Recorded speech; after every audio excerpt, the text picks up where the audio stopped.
Hello, everyone. I'm Ben Smith with the Loving Goliath podcast, and I'm here very excitedly here talking with my good friend, the one and only James Gardiner of The Hero Within. How are you, my friend? I'm doing good, Benjamin. It's always a pleasure to be with you, to speak with you, to laugh with you, my good man, Ben. I'm great. Thanks for having me on your show. Well, you know what's awesome is usually whenever you and I have talked, it's been like you've introduced it and you've been all professional and just every once in a while you'll say, and the one and only or something like that. And so it was like such a pleasure, pleasure to say the one and only James Gardner. Good stuff. You're the best. I was so excited to talk to you about the book. So Yeah. how are you feeling? Like it's a big journey. Like you're in a great place to like did it feel like a big breath? No, actually, and it feels like just another, cup of coffee as you take a sip off yours. Uh, yeah, the book was launched to the world on August 29th, and whenever your viewers listen to this down the road, it'll be some time, and it's been great. I mean, this has been a little bit over a 2-year journey for myself, and there was a moment of accomplishment, a moment of sucking it, just checking in and saying, hey, this is cool, you know, and really embellishing in the journey and not losing sight of that. However, the reason why I say it hasn't been like a collective breath is because I've been doing the marketing pushes, I've been doing the podcasting, I got people writing in reviews, or doing book orders for people and connecting to people all over the world. So it's all go, man. It's all green light go at this point. But it's got to be fun. It is fun. I'm having fun. I mean, obviously, as you know, the book is all around the power of the inner child and getting back to our younger selves. And this is a sandbox for me. I've been working really hard, but not hard, hard play. So it's enjoyable. Yeah, there's times where I feel like I don't even know what day of the week it is or time it is. I mean, I'm never late, and I was actually 2 minutes late for you, of all people. I apologize, right? And I was cussing you out like you would not even believe. I know. I know you're never late, but it's Ben Smith. It's just Ben. Oh man. Yeah, so I have a few questions I want to ask you specifically about the book, but actually one of the first ones I want to ask you is what drove you to write the book? What motivated you? You probably get asked that a lot, right? Yeah, I do get that asked a lot because, I mean, obviously this is a memoir. So, what motivated me to write my own story? Much like yourself, Ben, because you and I have been together for a while now, I know that I've lived a colorful and experience-rich life.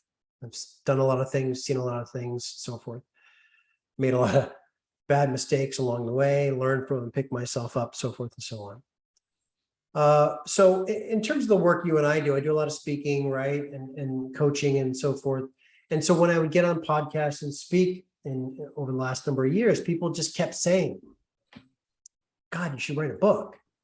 Because what we do as speakers, we provide a relatable bridge to ourselves through context of examples of stories or situations in our own life that we then share with others in kind of in an education style format or whatever.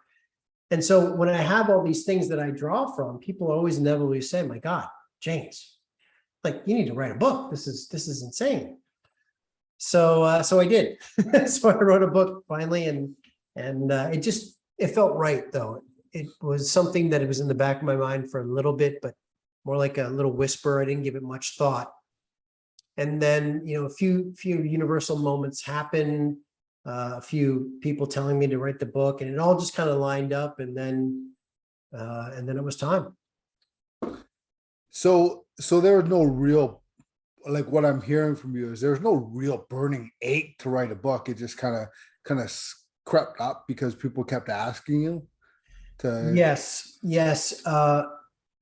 Now I can see as clear as day is, one thing that was missing from my life was this getting back to the artist mentality. I'm an artist. And so, I spent a lot of years in the acting world and so forth, and writing and stuff, as screenplays and producing films and directing films. But I let that go many years ago. And this was a calling to me to get back to that creative child in me that wants to express and wants to, story tell and do it maybe in a unique way. So while it wasn't a burning thing at the time, very quick in the process of writing, Ben, it became like, oh my God, this is what I've been missing. Hmm. Is this creative fire. Hmm. Wow, that's awesome. So what was your favorite part of the process? I mean, for people that, most people probably understand there's a process, right? The rough draft, the editing, the going back, what was your favorite, and even the process you're in now, like what has been your favorite part of it so far? Well, I think every author has their unique process that works for them. And there's a process that has to go for every author in terms of writing a book, right? There's a sequence of events that happen. And then within that sequence of events, our own process happens of how we get from A to B and B to C and so forth. For me, I loved the writing. So when I was truly in the trenches of writing this, there were days where I channeled 5, 6, 8 hours of writing. In all the days that I wrote, so I wrote 459 days straight without taking a day off of writing. Crazy. And then, the book was about a 2-year process of writing, from draft 1 to draft 5. And during that time, I never wrote anything without music. So I always had a score accompanying whatever I was working on. So because I'm such a film guy, and to be honest with you, full transparency, I'm not really a book guy. I don't read a lot of books. I'm more visual. I like that symphonic film style. I just do. And that's the way I went about writing. So that was probably my favorite part is, I would, because of my film background, I could see I was creating a movie in my head, literally, of how I was writing it. And then I had certain music playing in the background to kind of elicit the emotion that I was going for. And my hope is, and my trust is that energy will be in the pages somehow, and people will feel that kind of sweeping epicness in certain areas, and the emotional, distraught sadness in others, and kind of like that visceral feeling. Yeah, that must have been a really amazing part of it, just putting yourself back into it and feeling it, as I'm sure you probably did in some of those experiences that were quite sensual or whatever, right? Yeah, I had absolutely, Ben. I mean, as a conscious male, much like yourself, I am very emotionally accessible. So I've always been in touch with my emotions, and however, in this writing process, I was very emotional. Even like happy emotion, or just the emotion of something landing so profoundly for me in terms of, my God, this is exactly what needs to happen in this moment. And there was a lot of days that, I was very emotional, ran the gamut of emotion. And to be honest too, in terms of a memoir, obviously it was also therapy for me. It was also very cathartic to relive some amazing moments in my life, some lost relationships in my life, family members, also to relive, some really painful decisions in my life, and to relive some of that emotion, like an actor going into a character, that really was me, in terms of James, the author, going back into, a time in New York where Jim made a really, hard, life-altering decision, and to kind of relive that was quite powerful. I see. Well, what were your favorite, what were some of your favorite sections to write? Mm. Like where you're just like, oh, I cannot wait to write this. Because I know I had some of those myself. Yeah, I have a few. Tell, tell, tell. I have a few, actually. Tell. Well, this is the thing about my book. I want to preface it and say that, All In With Love is a book that has a lot of different writing styles in it.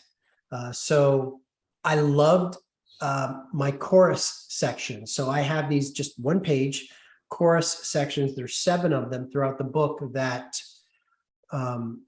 bridge the gap between different arenas that the stories take place in, very much like what Shakespeare would do back in the day. So I had fun creating my own kind of Shakespearean prose in a certain type of, kind of epic poeticness, that's really standalone from the rest of the book, right? So I enjoyed that, and I enjoyed the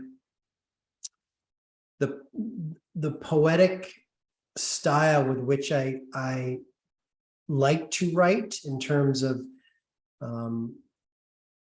yeah, I mean, obviously, Ben, you've read a lot of my stuff. You've seen some of my, my shares and stuff online, and like those clips that I share, where it's just very kind of sweeping and romantic and poetic, and the metaphors and things like that. I love writing like that, and even I can't write a whole book like that, though. That's just, it's too much, right? But those sections where I threw in that kind of symphonic romantic style, I love that throughout the book.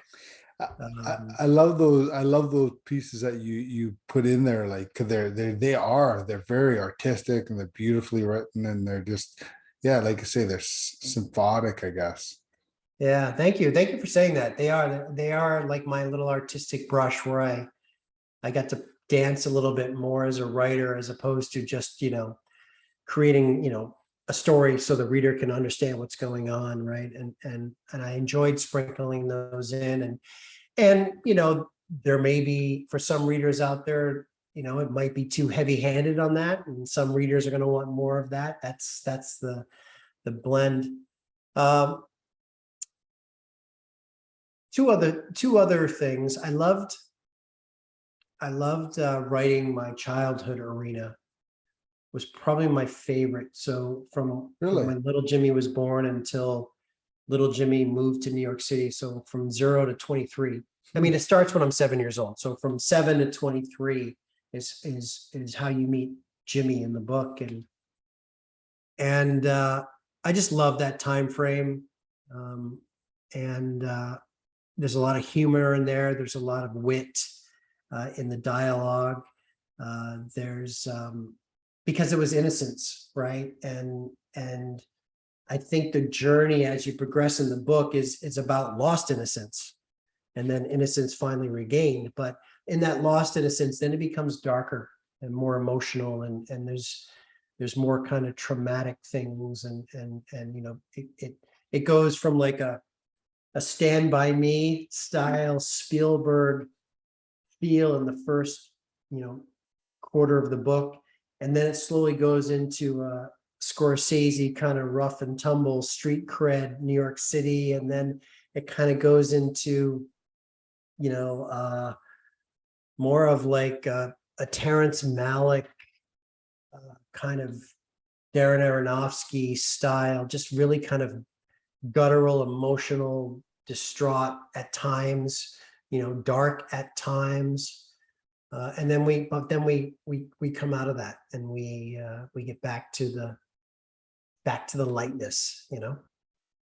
Cool. Actually, I kind of I'm surprised you said that, because I know that you had some struggles growing up and as a kid and stuff like that. So I'm a little bit surprised that you said that. But as you explain it, it's like, oh yeah, I can see that. Okay, cool. Well, you know, yeah, obviously being born with asthma and the challenges that arose from that, and having a, you know, a near-death experience at 17, you know, my dad saving my life, and then going on to some really, you know, achievements in sports and stuff. It's wrought, was still wrought with some, I guess you would label them perhaps as traumatic moments as a young child that definitely, you know, caused me to act and behave a certain way as I became adult and make poor decisions based on the shit that little Jimmy went through, 100%. However, in terms of writing it, I love that world.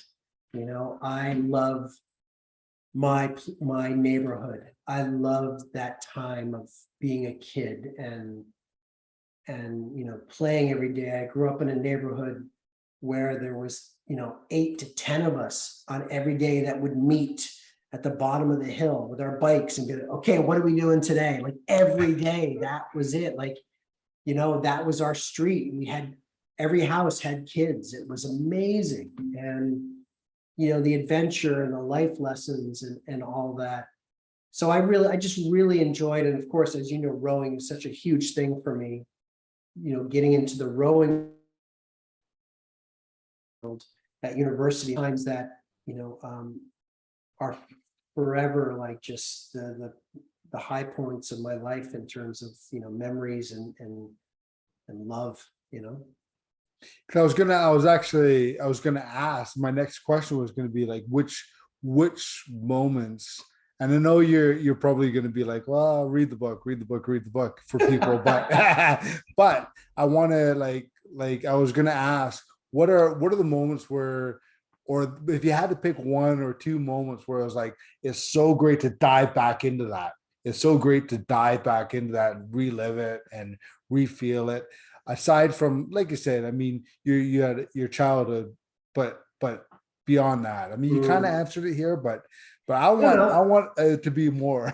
there's, yeah. There's a couple specific things. I'll give you a couple. Obviously diving back into the rowing in university, specifically the, you know, my second year in university where the boat that I was in came in second in the nation. And it's such a great part of the book. And I mean that very humbly, because everybody who reads this book talks about that section of the book, you know, from the Cinderella sports stories, you know, the dreamers, the ability never to say never and never give up, and all of that is just, it's so powerful. And reliving that and reliving the race, the final race is so, you know, it's just powerful. And you know, again, I haven't had one pre-reader yet, because I've had, the book's only been out now for a handful of time right now. Every pre-reader has cried, like been sobbing at the end of that chapter. No kidding, eh? Yeah. What do Because you it's a think? series, it's about 5 chapters in total, but it's an introduction to Jimmy at university, joining the rowing team, what rowing's all about. And then it talks specifically about this special year where 9 ordinary individuals came together and stepped onto an extraordinary stage. So it's something that's probably my most cherished moment in my life, honestly, and I think it's probably the defined me most in life, that series of chapters. So that's a big thing for me, for sure. I will also say that I'll give you 2 others. I was talking about this on another podcast recently. The love and knowledge I got from my grandfather. So I'm very fortunate enough to grow up only a half a mile from my grandparents on my mom's side, right? So being an only child, I spent a lot of time with my grandparents. We went fishing, and so Scottish gentleman, always had a scotch in his hand, always had humor, was always up to some mischievous stuff, just and he was there a lot for me as a boy, with the comfort of his buttermilk pancakes and just making me feel okay, especially when dad was working and mom was working or whatever. So there was a lot of things, and as I became a young man, in terms of a teenager into my late teens, he provided a lot of counsel for me, a lot of decisions that I made, very important decisions in my life, were made because of conversations I had with him. And I've had a picture of my grandfather ever since I moved to New York. It's always with me, But writing the book and connecting to those moments opened up a whole new relationship, because we forget about things, we forget about the impact sometimes. So that was a big thing. That was a big thing.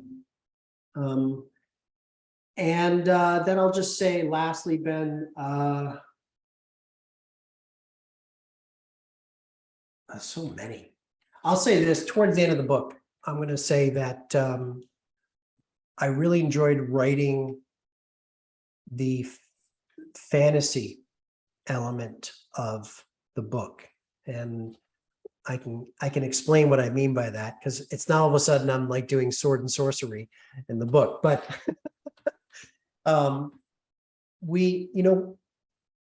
I've established this thing. Obviously, the book is a journey back to my younger self. It's a middle-aged man going on a quest for little Jimmy, right?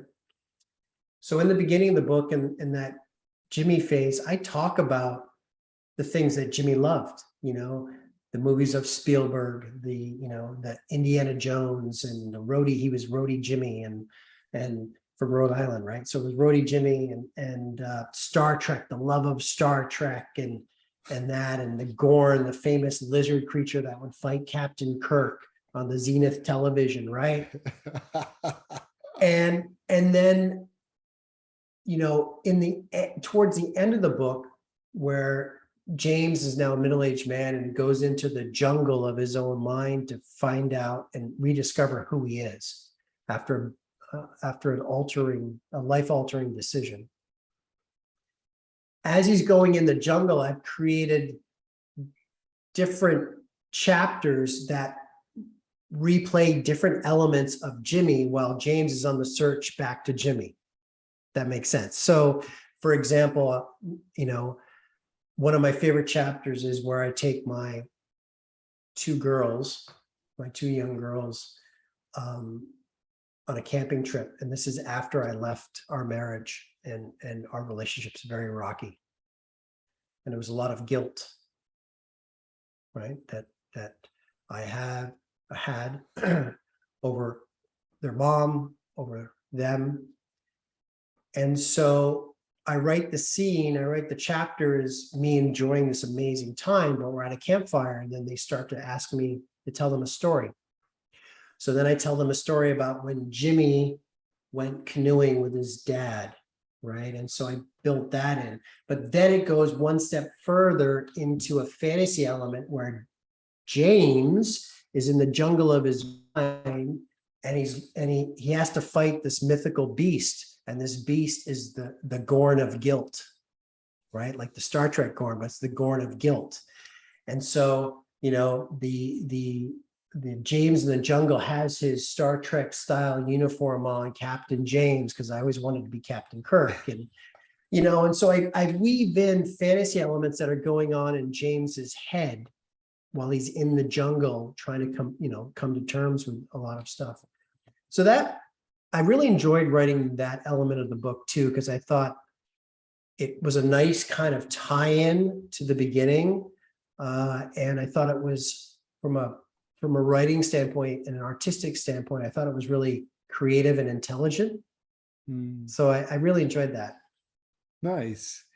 How about some of the relationships and stuff like that? Did you, I mean, again, I haven't read the book. I only have read parts, the parts that you've whatever Mhm. posted and stuff like that. But is there a very, very big relationship part of like the relationships? And was that hard to write? Was it fun to write? Was it Yeah, I had to include that. Was it fun to write? I don't know if they were fun to write.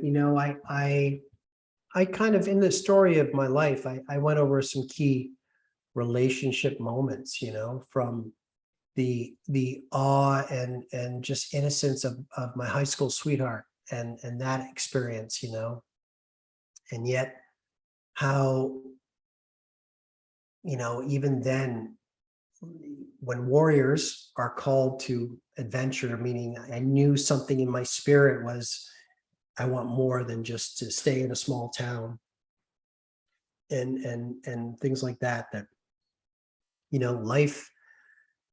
life sometimes doesn't work out, and so that innocence kind of melts away by the reality of life, and then some relationships in New York, some failed relationships that didn't work out.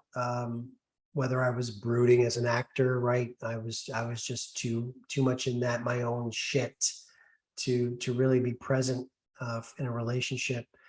And some of the times where I I lost the girl, and so a big part of relationships for me was, again, in that beginning part of the book where I talk about, Jimmy was his shame was a steel chair at dance, right? Mhm. In the middle school dances, when that first came around, and there's this single alley on the side of the gym where all the single people sit during the slow dances, and that's where Jimmy always sat because no one wanted to dance with him, and so um, that was a mark that actually, caused Jim later on in New York and growing up, being an adult, to make some poor decisions. Or there were times where he still felt like he was on a chair when he was dating a celebrity, but the celebrity didn't really, I was too low on the ladder for her, and she ditched me and went on to, marry a famous celebrity too, right? And things like that. So that, I talk about that. I talk about love. I talk about love in how it relates to where we are in life at a certain point.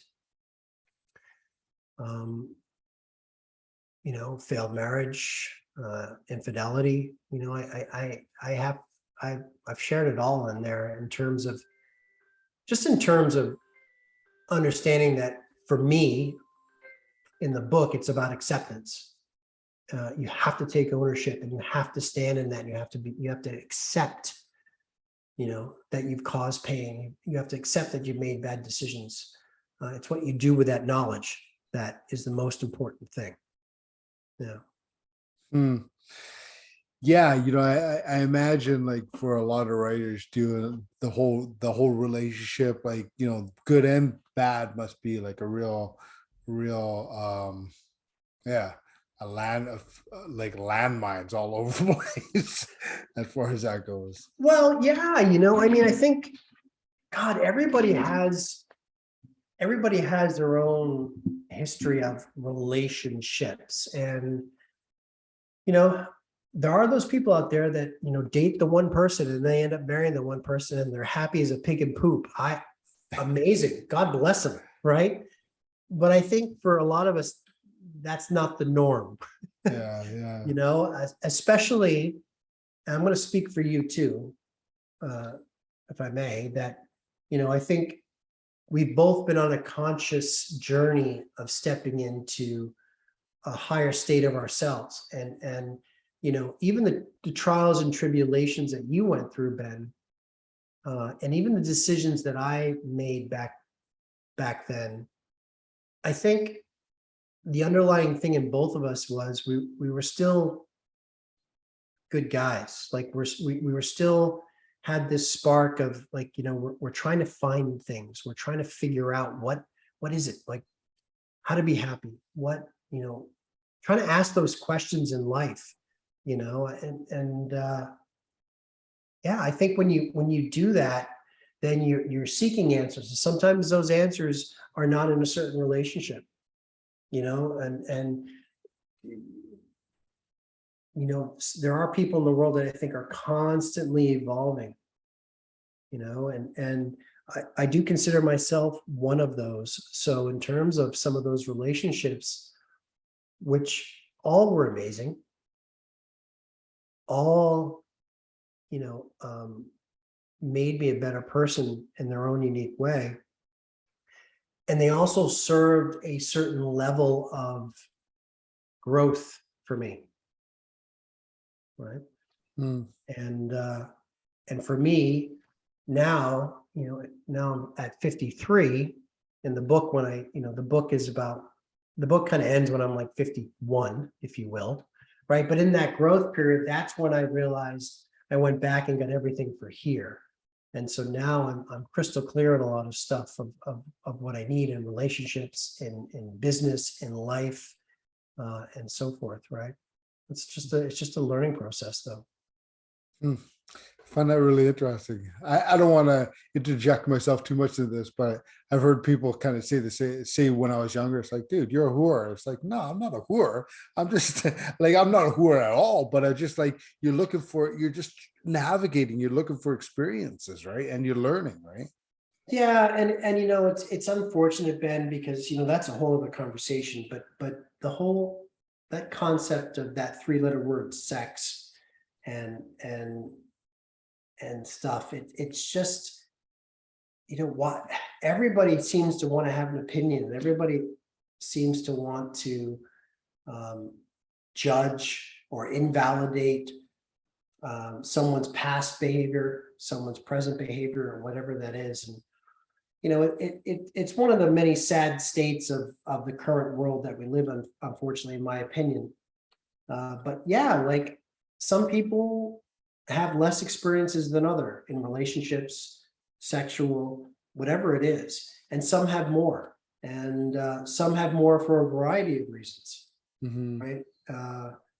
And at the end of the day, we're human beings, and we need experiences, and we're I'll speak for myself. I'm growing. I've been on a growth path from the day I was born. And I'll speak, for you too. A lot of men, they constrict. They get to a certain point and they start going backwards in their growth. They constrict. They're not curious. They don't want to do things. They don't want to, whatever. And we see this all the time. And with women, right? We see women are always expanding. They're always seeking more. They always want more, and so, and maybe that's why you and I always talk about that kind of divine feminine that I think both of us have, right? We are very fit, masculine, A-type guys, and we walk in the feminine too. We really do. And maybe that's why we continue to grow. Hmm. Nice. So what about, like, is there anything that you just like, I wish I had added this to the book, or I wish I had elaborated just a little bit more, like, like, is there anything like that you just like, if only I could just pull all those books back and just like then put it back out there? That's a great question. I mean, honestly, Probably an unfair question in some ways, but I still want to hear it. yeah. Well, much like your book that you've put together and you've been writing for a while, my finished book is 60,000 words less than my draft 3. So my draft 5 and my draft 3 have really shrunk down. So, I cut out some segments. I mean, I'll get right. I'm going to give you a couple of things. I wish I do. Okay, here we go. I have a lot of celebrity influences in the book, celebrity mentions in the book, and interactions. So I was very privileged living in New York and LA, where I ran into a lot of celebrities. I actually had conversations with celebrities and so forth. So I've woven that into the book in a storytelling format. And I left a good number of them out. And because, as Tina Overberry, our good friend, always says, it has to serve the story. It can't just be me fucking doing a Rolodex of all the famous people that I interact with, because then it's just like, oh, well, like I'm tooting my own horn, or, it's got to serve the story. However, I think there's a way, there's still a way that I can incorporate all of that and have it be fun and witty and serve the story, because people really love those little anecdotes in the book where I run into Robert Plant from Led Zeppelin, or having tea with Sandra Bullock and things like that. They love that. And I know if there was a way I could do it more with some other great people that I met, it would be really cool. From small town life to those experiences, so that's a big one. And then the other thing is, and this is just me being a little nitpicky, I'm a first time author, right? And I know the book is written well. I've gotten the feedback, I've gotten the professional reviews. I feel confident. I also know, though, Ben, there's some sections that just aren't as tight or as well written as others. And I would go back to those chapters, those handful of chapters, which I know which ones they are off the top of my head. And I would figure out a way to really just make those sing. Because there's moments in the book where the page just truly sings. And then there's moments where I think it's just like telling a story and it's just like, oh, it's okay. I would fix those. But I didn't have the time, and I was like, my God, let's go. So obviously you become a much, your writing is beautiful. It really is beautiful, but you obviously, you always learn. The more you do anything, you learn. But do you have more books in you that you're just gonna like, okay, now I can't wait to do the next one with everything I've learned on this one? Yes, I have more books in me, Ben. I will say this, I don't know. It'd be interesting. I'll tell you what's been on the top of my mind now for probably about 6-7 months. This book truly is my magnum opus. This is my life's work. I think every artist gets one of those, and we've seen this in film where, like, this new director comes and he makes this thing that just was the best thing he ever did. Right. The way the book is and the styles and everything, I think, is so unique. If I'm going to write, which I do want to write very much so, there's offshoots of books in this book, if that makes sense. So while this book is not a self-help book in terms of labeled self-help and not written anything like a typical self-help book, there are takeaways. And one thing that I thought of doing was creating a 365-day kind of inspirational excerpt from the book, and doing it in a way where it's like you have little Jimmy's voice and James's voice. So you get that perception of anything in life, right? Of a young perception and an older perception. That's super cool. Right. And then there's your thought for the day, or there's your, from a young lens and an old lens, what's yours? Something like that. And because there's a lot of those moments in the book. So I think that's really what I'm thinking of doing, is like an offshoot of this and keep this kind of thread going. Yeah. You're really in the process right now of marketing and all these things, but is there, is there any part of it that's just like, oh shoot, I couldn't go into it again like that, like where it's like 2 years of like focus and writing, like a little bit kind of like, I don't know, man, could I do that again? Well, not really. I enjoyed the process. I mean, going into my next writing adventure, whatever it will be, I don't have to relive some of the more painful moments that I experienced in reliving that in this book. That makes sense, Hmm. right? So um, I don't think so. I don't think the writing every day, and you and I are athletes. That's what you got to do. When you're committed to something, you show up every day and you do the work, right? We talk Hmm. about that, right? So that doesn't bother me. Yeah, no, not really, man, not really. I think the only thing is the unknown. That's the thing. And, here I am with a book. Uh, I have a unique book. I have a good story. What I feel is a good story. What others have said. I get a beautiful cover. It's catchy. I love the cover. Yeah, it's very it stirs emotions just from the cover. Um, I'm getting good reviews. And at the end of the day, it's a visibility game, right? It's about just, I know I have something here that people can gravitate to.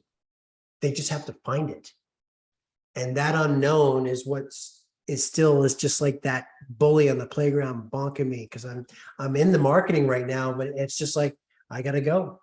Just every day I just show up because it's just about creating the shock wave of this from people reading it and so forth. And because this is all new to me, right? So that's the one thing that I just kind of drives me a little bit nuts. um well, I was gonna wrap it up pretty quick here, but I wanted to ask you, on that note, um would you be okay, would you still be very satisfied if nobody had ever read your book? Would the whole process have still been worth it to you?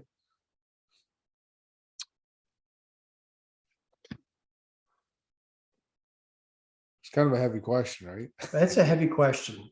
And I want to be very truthful and transparent with that question. That's why I'm pausing. Because I am an artist, because I am a performer. As much as I've done the work, I do want to impact others. So in being of service and being of contribution in the work that I do, I feel that this book people. And so if no one reads the book, then I'm not going to move people. And therefore I'm not being of service. Mm, So I think it would bother me um, to not have anybody read this book. Would I feel the same? Don't think so. Um, because I love sense of accomplishment, but I've I've made amends and made a new relationship with the ego in me that used to cash the checks. So while sitting here and pulling out a nice, beautiful book that's all done by me and has my name and whatever, that's feeding a part of me that I don't really want to be involved with anymore, right? mm, So, hmm. and you know, um, I will say from a business standpoint and from a impact standpoint, I want this book to get out there because I think it can do stuff and indirectly do stuff for me. Of course, Of I course. will have more speaking opportunities because of this book. I will have more keynotes because of this book. And so I want as many people in the world to fucking read this book, Yeah, of yeah. course, right? Um, but truthfully, Ben, it's because it's powerful. It's the inner child, man. You and I, we talk happiness all the time. You are the guru of happiness. Well, the reason why you're the guru of happiness, besides that you've done the work, is because you're little Ben every day of your life. You're little Ben. That's it. Yeah. Right. And so we all have a little someone. Reconnecting to that little someone can make us that much happier, truthfully, in everything. And then learning how to bring the little one into work, into relationships, into creating a business, into writing a next book. That's where you're setting yourself up for success. Great answer. But my final question, as we close this out, is related to the last one, about like, would you be okay if nobody read the book? If a tree falls in the forest and nobody is there to hear it, does it make a sound?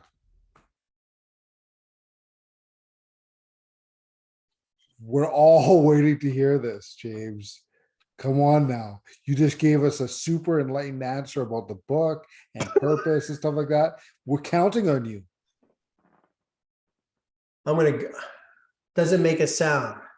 Well, it depends. No, it doesn't make a sound, because a sound is a human construct created by human beings that doesn't exist, truthfully. So in ergo, it doesn't make a sound. Yes. And That's freaking, I agree, and I believe that you are the smartest man that ever lived. Oh man, that's awesome. God, I have so much fun chatting with you, James. Always. And I'm so proud of you, and I'm so happy that you've expressed this amazing work to the world, and I could not be happier for you, man. And prouder. I appreciate that, Ben. I love you like a brother, and it's you've been involved in a good chunk of this journey, my friend, of this book. You've been around for me and been in my community, and likewise through, I think, probably almost all of this. I think I think you and I connected. I think we connected right around COVID. Didn't we connect like the beginning of 2020, give or take, something like that? Yeah, right around there. Yeah, that's right. Yeah. So, I started writing this in June 12th of 2020. So, you've been around for that journey. Pretty cool. Yeah, like I say, I just could not be more proud and excited for you, and just, oh man. Well, thank you so much for talking to me and expressing all these great thoughts and emotions around this amazing book. And I just cannot wait to see it make its way around the world and impact people like I know it's going to. Thank you, man. Appreciate it. Mad love to you. Thank you. Mad love to you, brother. Have a good one. All right. Cheers. Thank you all so much for joining us, as always. We love hearing from you, so if you have comments, questions about the episode, topics you want us to cover, or anything else, you can find us on Instagram as Loving Goliath, on Facebook as The Goliath Foundation. You can email us at lovinggoliath@gmail.com, or you can find out more information about the Goliath Foundation at thegoliathfoundation.com. Hey, did you know that 36% of our listeners tune in through Apple Podcasts? If that's you and you liked what you heard today, you can leave us a review on Apple Podcasts. Thank you again, and we'll catch you next time. Bye.